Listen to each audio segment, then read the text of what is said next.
¿Viste, este de viste acá. que ahí vos pusiste X está paréntesis unión, la unión tiene que estar afuera.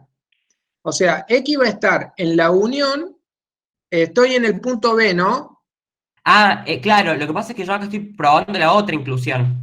No, no, sí, por eso, pero en la otra inclusión, el paréntesis este que tenés después del pertenece, Sí. tiene que ir después de la unión. Ah, bien. Entonces ahí lo modifico. Sería acá. Ahí, exactamente, exactamente. Perfecto. Entonces, si X está en la unión de los A sub I intersección, entonces hay que probar que X está en la intersección de la unión con el B. Eso es lo que vas a probar. Claro. Entonces Entonces, sí. vos decís, si X está de vuelta, hay que correr el paréntesis. Ahí está. Bien. Entonces, si X está en esa unión, Sí. ahí vos tenés que decir, va a existir va a existir un natural, llamarlo ahora I sub 1, Sí. va a existir un I sub 1 en los naturales, tal que X esté en A I sub 1 intersección B. Entonces va a existir. A ver, espere que anote acá. ¿Viste la línea donde vos tenés el signo de pregunta en un Sí. circulito? Esa Sí. bórrala. Bien.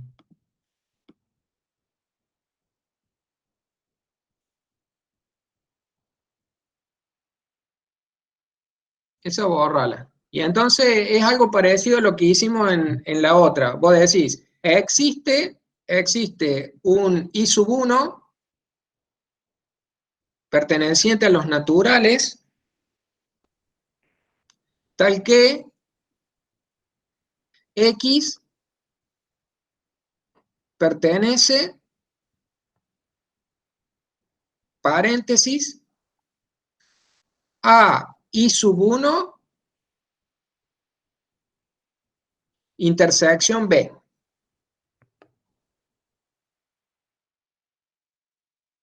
Bien. Porque, Entonces si digamos, pertenece. si está, porque la idea es esta, si X está en la unión de los A sub I intersección Sí. B, tiene que estar por lo menos en uno de estos A sub I intersección B. Entonces, al primero que vos encontrás que está, le llamás con el índice I sub 1. Entonces, va a existir un I sub 1 natural tal que X esté en A I sub 1 intersección B. Y ahí arrancas, porque digamos, si X está en A I sub 1 intersección B, X tiene que estar en A I sub 1 y X tiene que estar en B. Claro. X tiene que pertenecer a y sub uno y eh, X X, tiene que pertenecer a B. exactamente, pero si X pertenece a I sub 1, entonces X tiene que estar en la unión de los A sub I. Claro. Eh, Entonces, si ya está en la unión, significa que X está en la unión de los A sub I y también está en B, por lo tanto está en la intersección. claro. Perfecto. ¿Está claro? Sí, o sea, si X está en en A y sub uno y también está, Entonces, digamos, si X está en A I sub 1, X tiene que estar en la unión de los A sub I. tiene que estar en la unión infinita de los A sub i. Exactamente, entonces ya lo metiste a X dentro de la unión y X ya está en B, por lo tanto está en Claro. ambos. Claro. Entonces, X va a pertenecer a la A, unión infinita de los A sub i. paréntesis, intersección B. Ahí está. Y era lo que querías demostrar. Perfecto. Muchas gracias. No, de nada. Tengo otra duda más. Sí, Acá yo había demostrado anteriormente que lo había subido mi duda a la plataforma para ver si estaba bien sí. demostrado. Otra cosa que nos había dejado de tarea para demostrar y era, a ver, espere que la encuentre, teníamos que demostrar que la sigma álgebra generada era una sigma álgebra sobre omega. Y que Sigma álgebra generada. Creo que era que eso ya lo habíamos probado, porque, Claro, tenemos que porque probar. digamos, todas las sigma álgebras de la definición degenerada siempre es respecto al mismo conjunto de referencia. O sea, vos partís de un conjunto omega, después la colección C es una colección de subconjuntos de omega, y después todas las F que considerás en la intersección para obtener la sigma de C son sigma álgebras sobre omega que contienen a C. Por lo tanto, omega está en todas. O sea, omega siempre va a estar en sigma de C. Nosotros Claro, habíamos demostrado en el video el punto 1 y el punto 3, y eso estaba en el PDF, y lo único que quedaba por demostrar era el el punto punto 2, 2. que era el que demostraste, que me mandaste la consulta la otra vez, que es ese que me estás mostrando ahora. Claro, y yo lo que no entendí fue lo que o sea, la respuesta de Hilale Marengo. O Sí, sea, me dijo que no podía poner que A pertenecía a F y que pertenecía a sigma, todo junto. Pero yo claro, no hice porque demostración. si vos lo pones de esa forma, el pertenece figura como transitivo, y entonces si A pertenece a F y F pertenece a sigma, entonces A pertenece a sigma, y eso no es correcto, porque los elementos de sigma mayúscula son sigma álgebra, es decir, que son colecciones, ¿no es cierto?, de subconjunto de omega con ciertas propiedades. En Sí, cambio, A es simplemente un elemento de la sigma álgebra F. Entonces no puede estar en sigma mayúscula. Vos no podés poner en una sola línea A pertenece a F, F pertenece a sigma. Vos podés poner que A pertenece a F porque efectivamente A es un elemento de F, pero sí. como A es solamente un subconjunto de omega, A no puede estar en sigma, porque los elementos de sigma de sigma mayúscula son todas sigmas álgebras. Y A no es sigma álgebra, A es simplemente un subconjunto de omega, que está en una Claro, sigma álgebra. claro, pero A lo que eso, yo a puse, eso se refiere Alejandro cuando dice no se puede escribir A pertenece a F, pertenece a sigma, todo junto, tendrías que escribirlo separado. Por una parte, A pertenece a F, y por otra parte, F pertenece a sigma. claro, pero lo que yo escribí, y que no sé si está mal, es yo puse A pertenece a F que pertenece a sigma. Pero,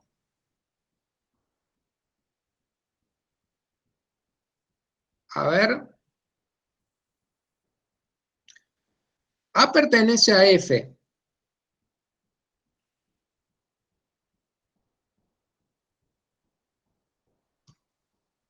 Para un segundo.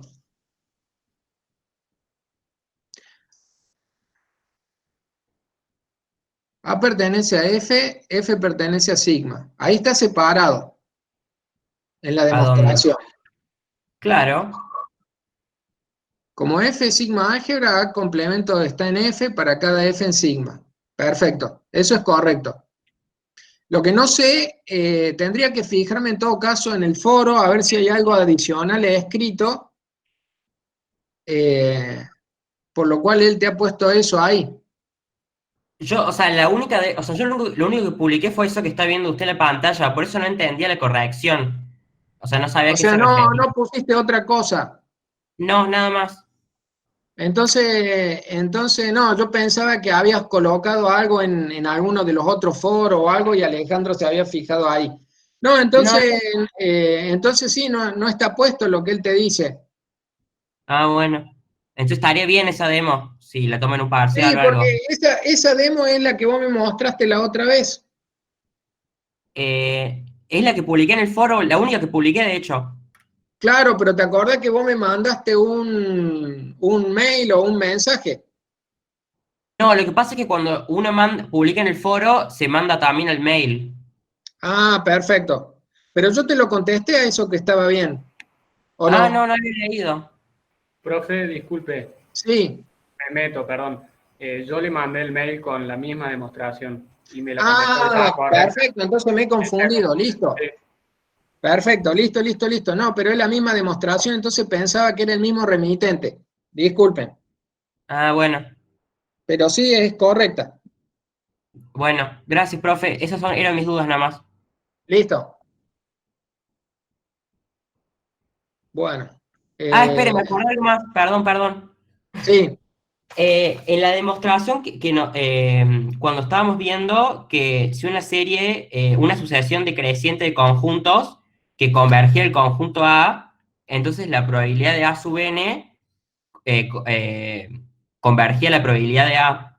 sí, Usted nos había dejado de tarea que teníamos que probar dos cosas, sí, que A sub n más uno menos A estaba sí, incluido dentro de A sub n menos A, y que la sí. unión infinita de n que va a infinito de A sub n menos A era igual al Ujú, vacío.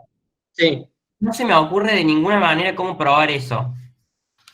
¿Cuál de las dos cosas? Las dos. Y bueno, para probar las dos cosas tenés que hacer teoría de conjunto. O sea, vos por una parte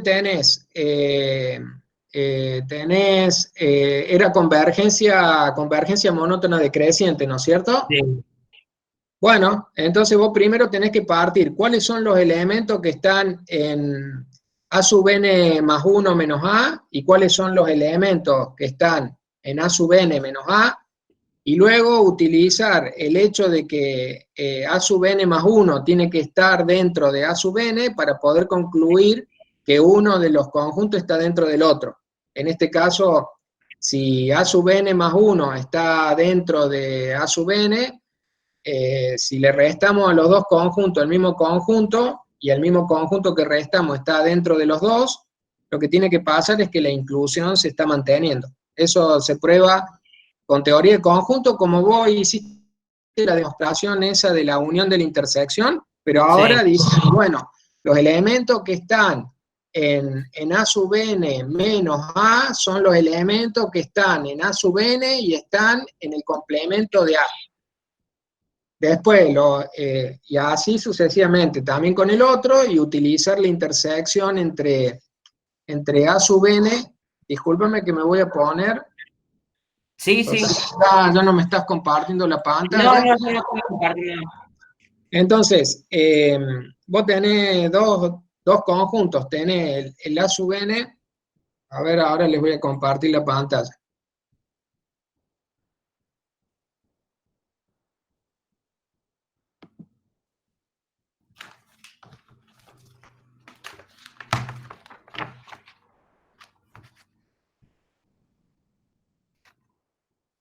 O sea, ustedes tienen dos conjuntos. Ustedes tienen el conjunto por una parte que es el A sub n menos A, y por otra parte tienen el A sub n más 1 menos A, donde se cumple que tiene que darse la inclusión de que A sub n tiene que contener A sub n más 1. Esa es la información que tienen. Entonces, tienen que simplemente definir qué es este conjunto, ¿no es cierto? Lo que ustedes tienen que demostrar es esta inclusión. No sé si se ve la pantalla que le estoy compartiendo. Sí, se ve perfecto. Bueno, entonces, vos lo que tenés que demostrar es que si tomas un X que está acá, entonces ese X tiene que estar acá. Lo usas, lo demostrás de la misma manera que lo demostraste ahora. La diferencia es que ahora en lugar de tener una unión infinita que se intersecta con un conjunto, simplemente tenés la intersección de dos conjuntos. Tenés el conjunto A sub n más 1 que se intersecta con el complemento de A. Entonces, utilizas la inclusión que hay entre AN y AN más 1, la relación de inclusión, para poder llegar a que si el X está en este conjunto, entonces tiene que estar en ese. O sea, es exactamente el mismo tipo de herramienta. Usa la definición de la diferencia en donde A sub n menos A sub n más 1 menos A va a ser igual a sub n más 1 intersección A complemento. Exactamente. O sea, A sub n más 1 menos A es por definición A sub n más 1 intersección el complemento. Bien. ¿Está? Pero si X está acá, entonces X tiene que estar en A sub n más 1 y X tiene que estar en A complemento. Pero A sub n más 1 está dentro de A sub n. Por lo tanto, el X tiene que estar en A sub n. Y X está en el complemento de A. Listo, ya está. Está en la intersección. Sí. Y bueno, Ahora sí entendí. Me... eso es A sub n menos A, por definición. Y después para probar el vacío simplemente tienen que hacer justamente la intersección de todos estos.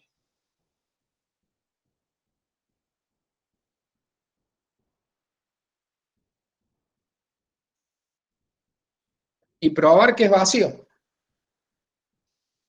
Así que eso simplemente hagan la intersección y van a ver qué es lo que le va quedando. O sea, desplieguen esa intersección, porque fíjense que va a ser una intersección de intersecciones.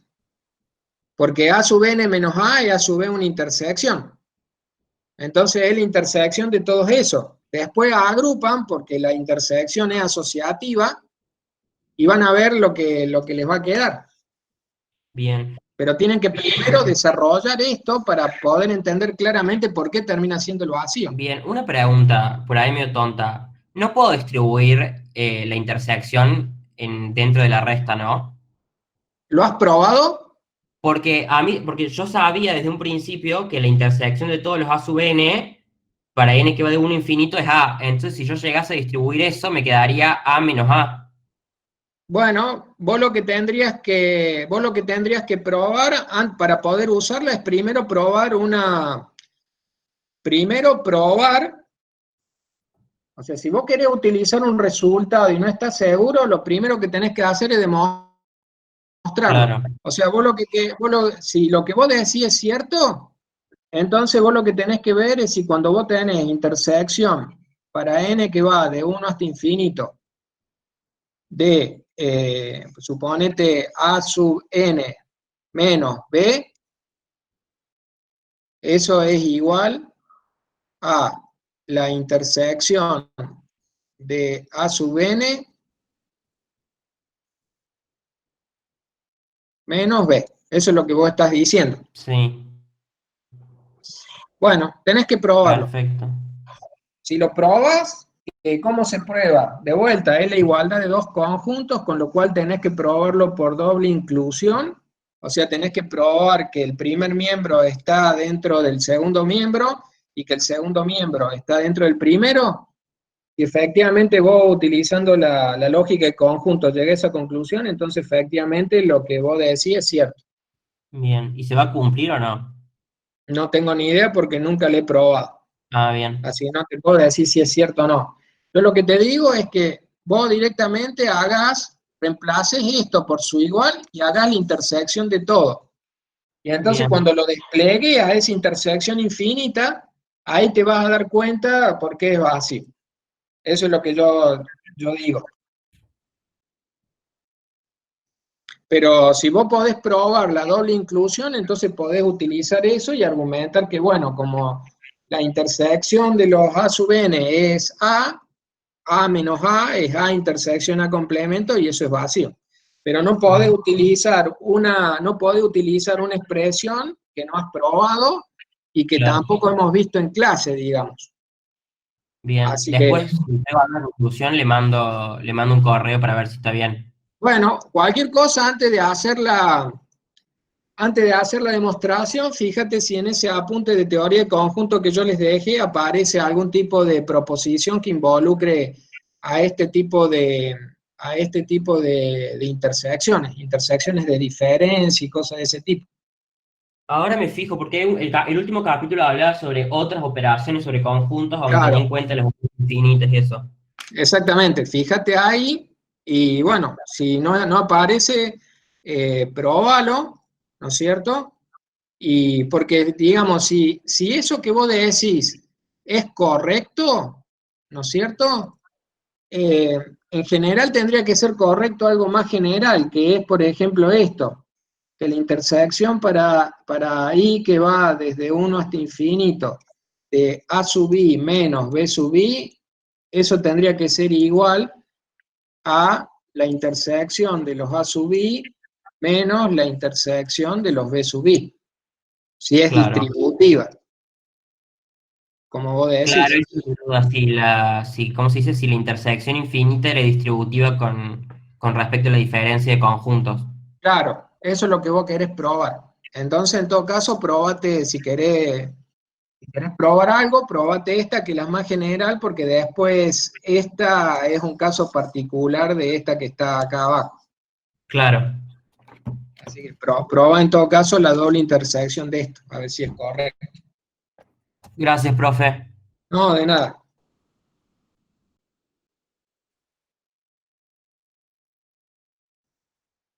Bien.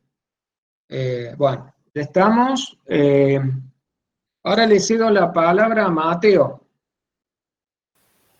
Hola, profe, ¿se me escucha? Sí, te escucho perfecto. ¿Cómo le va?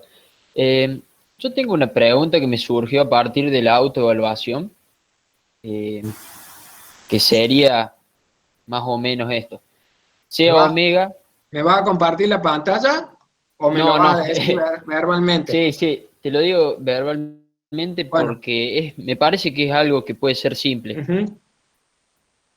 Sea omega igual a 1, 2, 3, 4, 5, 6 Sí, y considere a A igual a omega minúscula que pertenece a omega, sí, tal que omega minúscula es par. bien. ¿Cuál de las siguientes afirmaciones son correctas? Y yo charlando con un par de compañeros, pude deducir de que, bueno, pusieron que era correcta y les dio bien. Pero el problema es que yo no Pero entiendo por qué. Ahora, discúlpame, ¿cuáles son las alternativas? Porque me sí, decís, sí, ahora la decía, pero por eso. Los elementos que pertenecen a álgebra es igual a, el conjunto a omega y el vacío. Entonces, ¿qué es a lo ver, que te dice? Los elementos que pertenecen a álgebra son subconjuntos de omega. pero no solamente eso. Sí, había O otra, sea, que si era vos me, así. si vos, si vos me querés decir, el conjunto, si la pregunta es, ¿el conjunto A es un subconjunto de omega? Sí, porque es el conjunto formado por 2, 4, 6. No, la pregunta sería acá, que no entendí, ¿por qué el vacío estaría dentro, o sea, se consideraría un subconjunto de omega? Porque, digamos, si vos, a ver, les comparto la pantalla.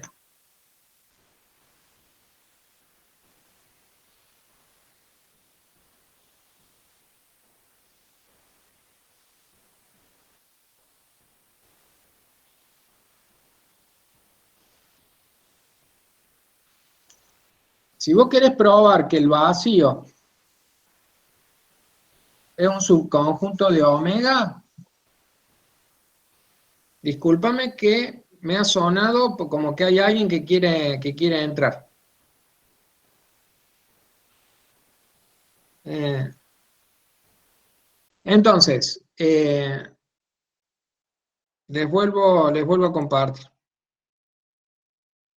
En general lo que se cumple es que omega está dentro de cualquier conjunto A.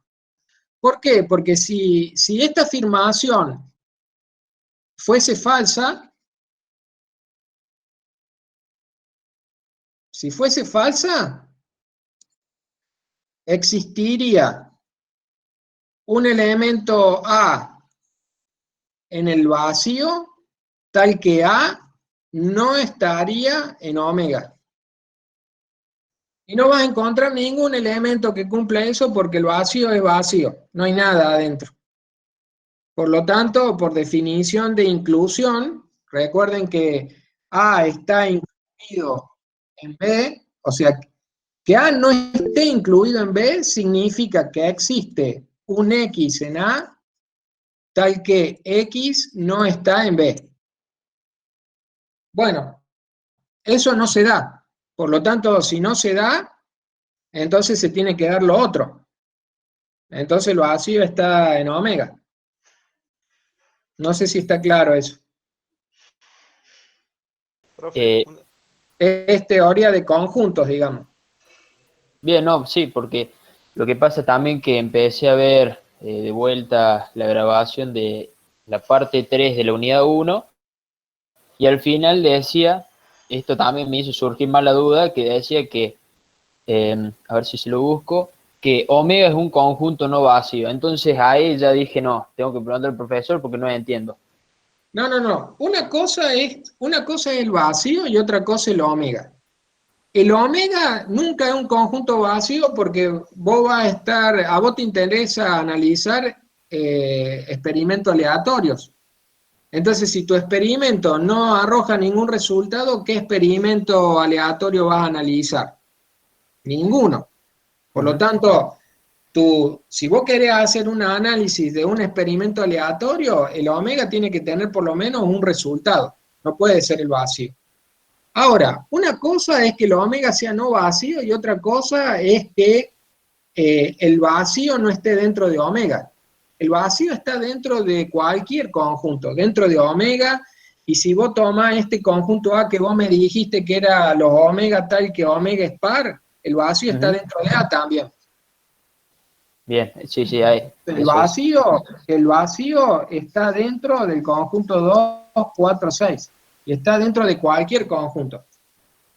Dentro de los reales, dentro de los racionales, dentro de un conjunto formado por 4 puntos, no importa. Porque de vuelta, si yo quiero probar que un conjunto no está incluido dentro de otro, yo tendría que encontrar al menos un elemento del primer conjunto que no esté en el segundo.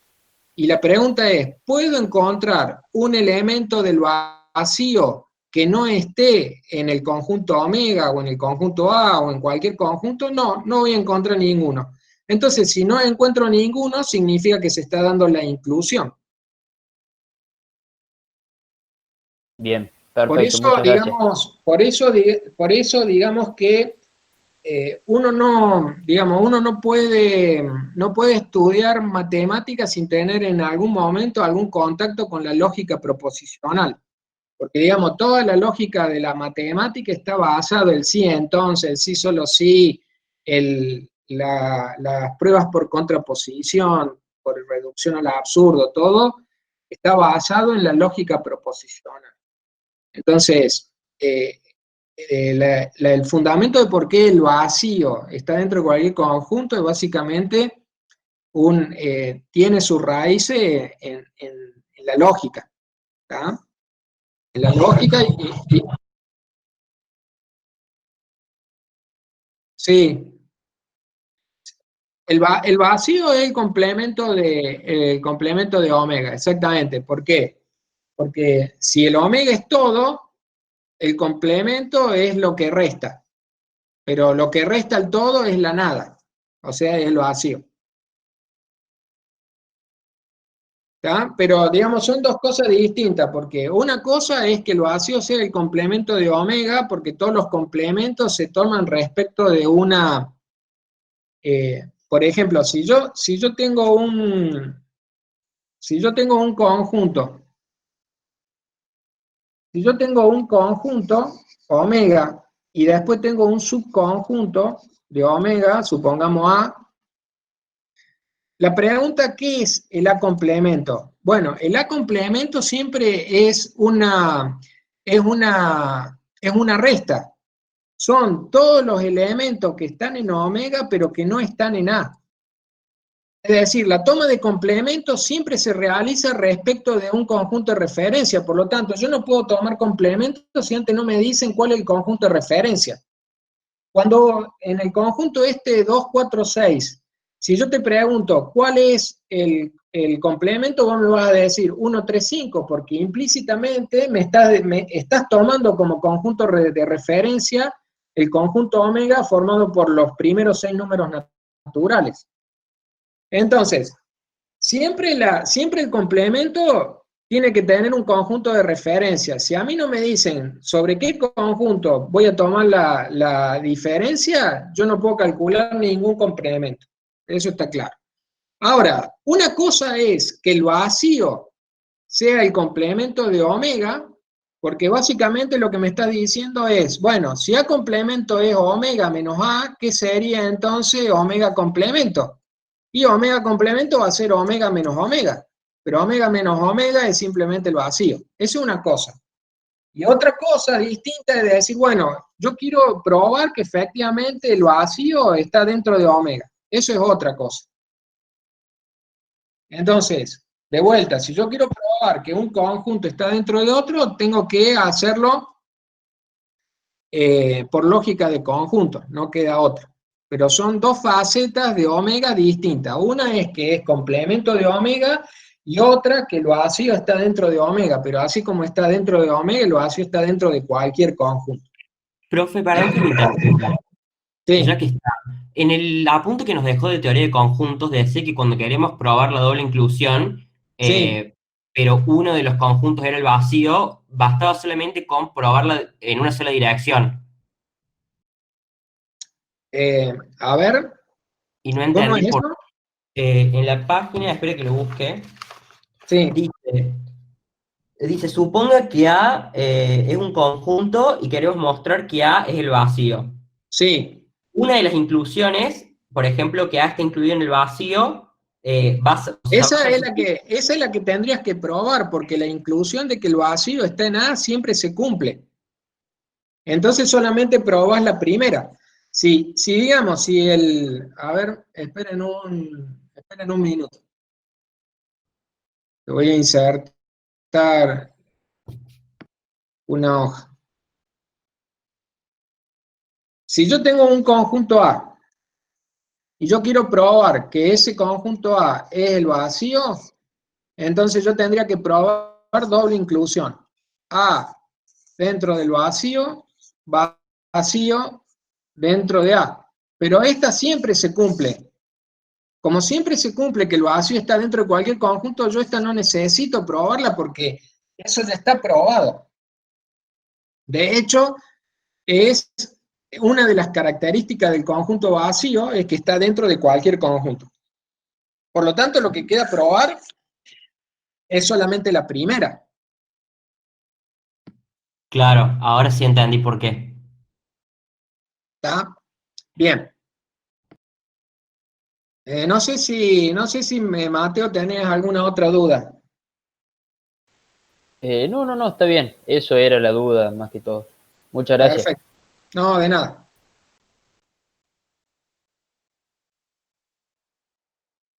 Bien.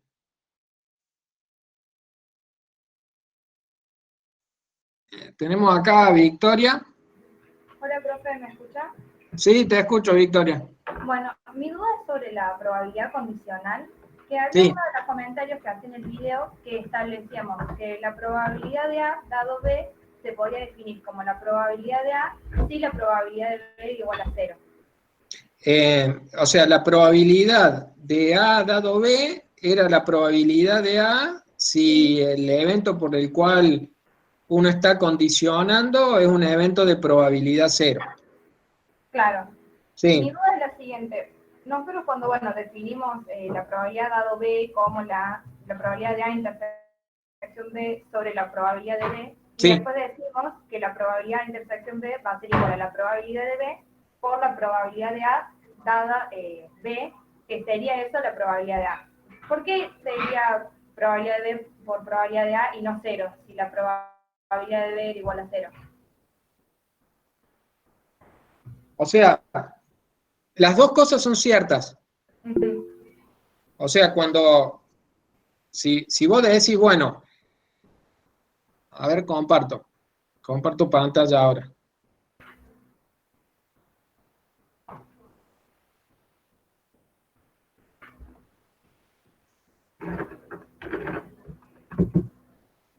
Nosotros, ahí estás viendo la pantalla, Victoria. Sí, la veo. Bueno, o sea, nosotros hemos dicho que probabilidad de A dado B es entonces probabilidad de la intersección sobre probabilidad de B, si la probabilidad de B es mayor que 0, y probabilidad de A dado B va a ser igual probabilidad de A si probabilidad de B es igual a 0. Bueno. Sí. Por lo tanto, si nosotros en la primera fórmula despejamos la probabilidad de la intersección, la probabilidad de la intersección va a ser la probabilidad de A dado B por la probabilidad de B. Bien. Acá vamos a ponerle 1 y a este vamos a ponerle 2, en el caso 1. Y en el segundo caso, la probabilidad de A intersección B va a ser la probabilidad de A por la probabilidad de B, en el caso 2. En el caso 2, en particular, como probabilidad de B va a ser 0, ¿no es cierto? La probabilidad de la intersección va a ser 0. Claro. Pero se da las dos cosas. Entonces uno tiene la misma, digamos, uno puede expresar la intersección, ¿no es cierto? Sí. En el primer caso es la fórmula general con un evento de probabilidad positiva que uno está condicionando. En el segundo caso, lo que te está diciendo en definitiva es que si la podés factorizar, entonces A y B son independientes, que es lo que hemos probado en independencia. Y efectivamente esa probabilidad de la intersección es 0. O sea que cuando vos tenés un evento cuando vos querés probar que un evento de probabilidad 0 es independiente de cualquier otro evento, básicamente lo que tenés que probar en definitiva es que la probabilidad de la intersección de A con B te da 0. Y eso es lo que probamos en el video, cuando tratamos el tema de independencia. Bien. Sí, Pero las dos cosas son ciertas porque la definición, esta definición que nosotros hemos dicho que va a ser nuestra definición arbitraria de probabilidad condicionada, para el caso de cuando el evento por el cual se condiciona es 0, nos va a permitir dos cosas. Primero, convertir a la medida de probabilidad condicionada en una probabilidad, independientemente si uno está condicionando por un evento de probabilidad positiva o un evento de probabilidad 0, siempre la probabilidad punto dado B siempre va a ser una probabilidad. Eso por una parte. Y segundo, porque esta definición arbitraria de la probabilidad condicional, cuando el evento que condiciona es 0, hace que esta definición arbitraria también sea consistente con la noción de independencia de eventos, que cuando analizamos la independencia de eventos, probamos efectivamente que un evento de probabilidad 0 es independiente de cualquier otro. Bien, perfecto. Gracias, profe. ¿Está? Sí, gracias. De nada. No, de nada.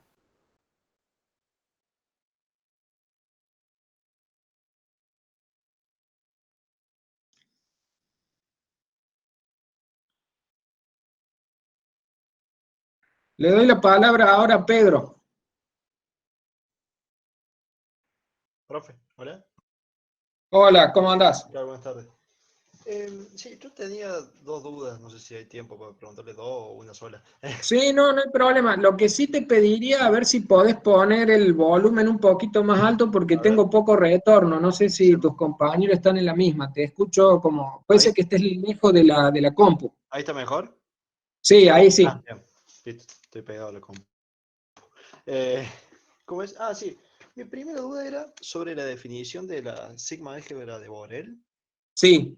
En la definición dice que sería es una sigma álgebra generada sobre R, una sigma álgebra sobre R generada por conjunto de forma menos infinito X, o menos infinito B, bueno.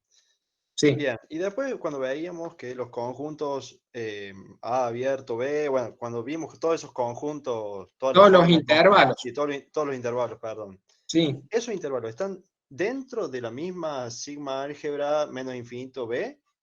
No.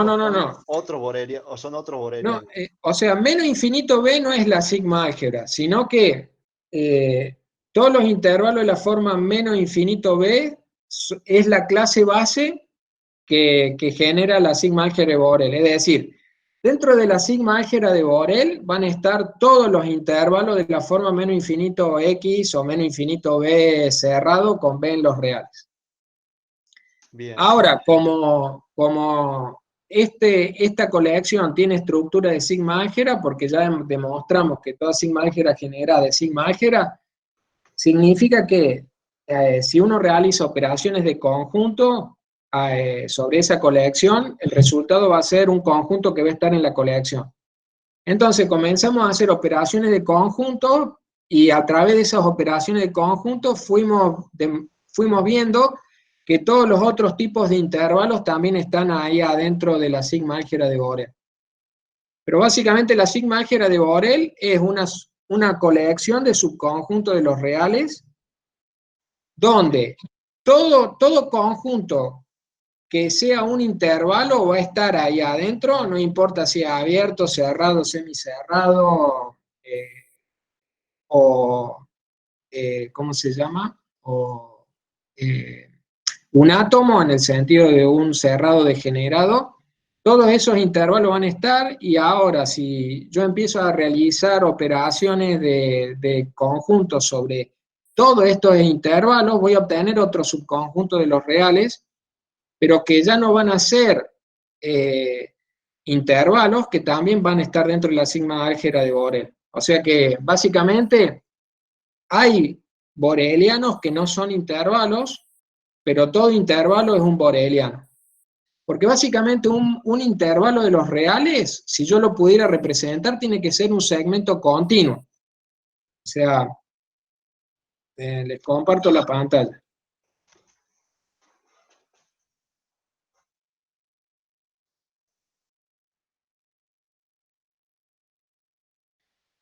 O sea, si uno dice, bueno, yo quiero representar un intervalo de los reales, gráficamente.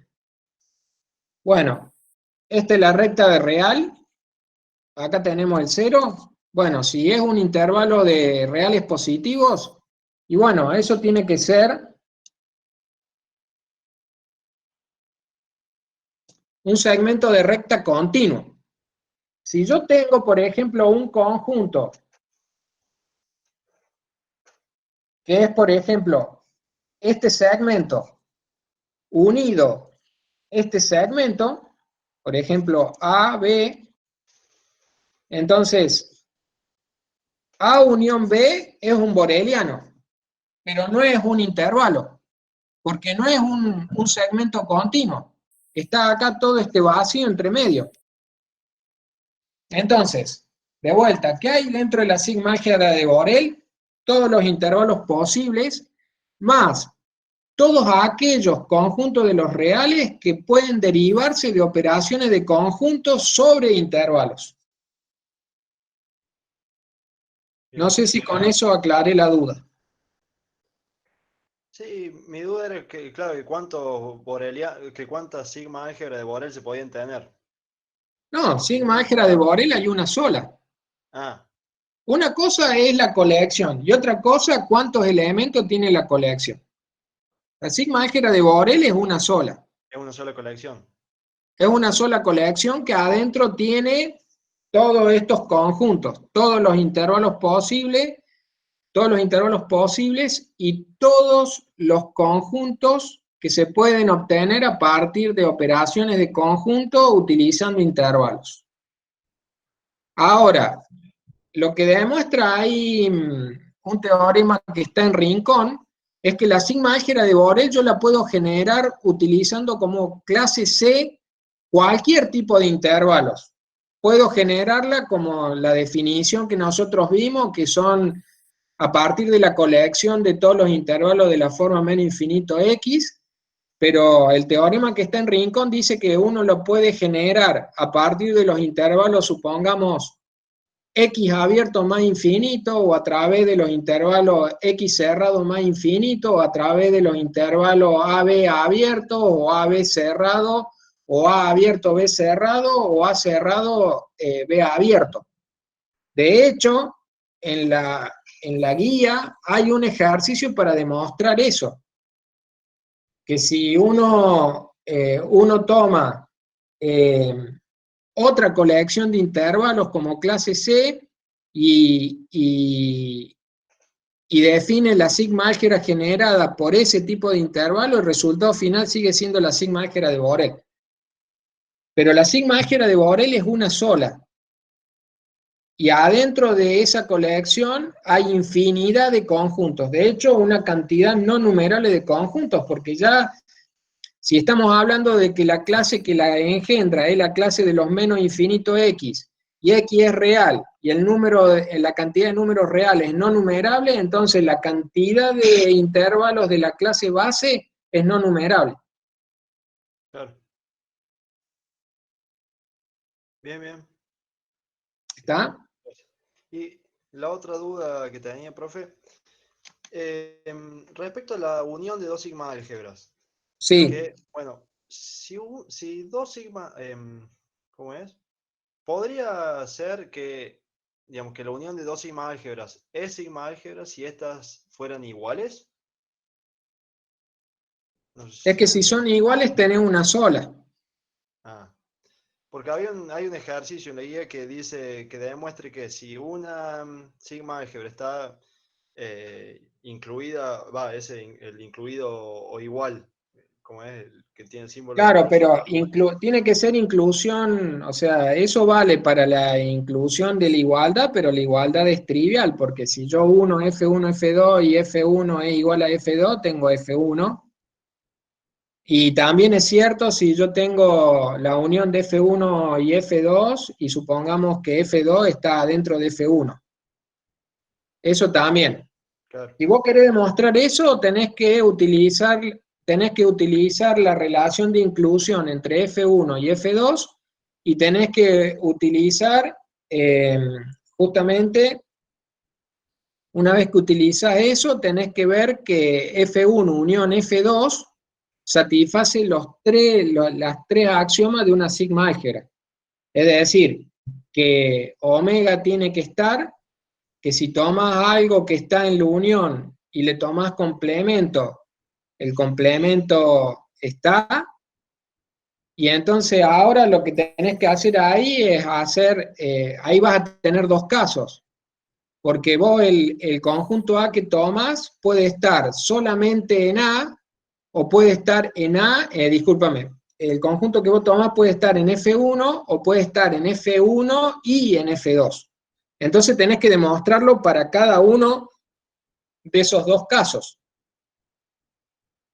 Y bien, después tenés que demostrar que si tomas una colección infinita numerable de elementos que están en F1 unión F2 y los unís, el resultado, ¿no es cierto?, va a ser algo que va a estar en F1 unión F2.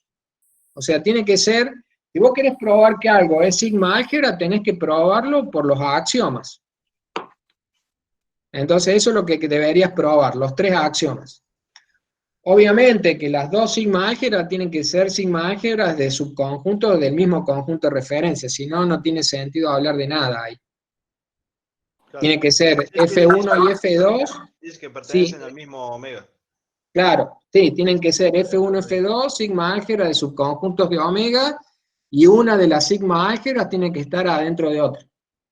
Bien, En ese caso sí, pero en el caso general no. Eso es lo que probamos, que yo le mostré un contraejemplo en el horario de clase, en la consulta de sí, sí, la el semana, de los números. de la pasada, ¿no? De la anterior. Sí, sí, listo. ¿Y se podría probar esto con un ejemplo también o no? No, porque es un teorema. Si vos querés probar un teorema, no podés hacerlo por ejemplo porque tendrías que considerar todos los ejemplos posibles. O sea, es una proposición teórica, tiene que ir por teorema. Listo. Perfecto. Ahora, si vos querés probar que una proposición es falsa, entonces sí vale un ejemplo, porque basta que encontres un ejemplo que no satisfaga el teorema para probar que el teorema es falso. Ahora, Si vos ves que probas con un ejemplo y el ejemplo en realidad lo satisface, entonces vos ahí te entra la duda, puede ser verdadero el teorema. Entonces, si vos querés probar la veracidad del teorema, de este teorema o de cualquier teorema, tiene que ser una demostración matemática. Listo. Listo. Bueno, Profe, gracias. Sí, justo en mi pregunta estaba sobre este mismo tema. Si yo tengo un conjunto que es subconjunto de otro y hago la unión, ¿no sería el conjunto más grande esa unión? si yo tengo un conjunto, volvemos a repetir. Si yo tengo un conjunto A y un Sí, subconjunto de A que se llama B, y yo B, hago A unión B, ¿esa unión no sería simplemente A? sí, pero acá vos no tenés conjuntos, tenés clases. O sea, F1 no es un conjunto. F1 es una familia. O sea que adentro de F1 hay un montón de conjuntos. Y F2, como es sigma álgebra, también es una familia o una clase. Ahí adentro también vas a tener un montón de conjuntos. O Pero sea la que vos, clase F2 contiene la clase de F1, o sea que los elementos de F1 están en F2. o sea, que F1 esté adentro de F2, lo que significa es que todo elemento de F1 está en F2. Pero F1 y F2 no son conjuntos, son familias de conjuntos. Perfecto, entendí.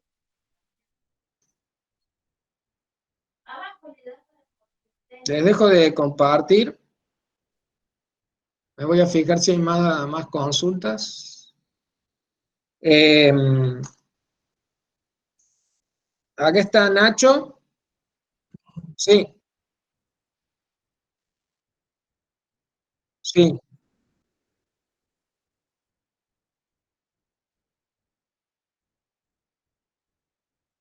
sí.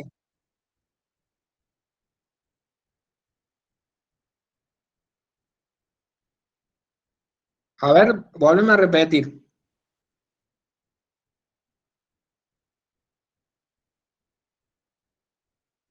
O sea, A y B están en una sigma álgebra F, F sigma álgebra sobre un conjunto omega. Sí.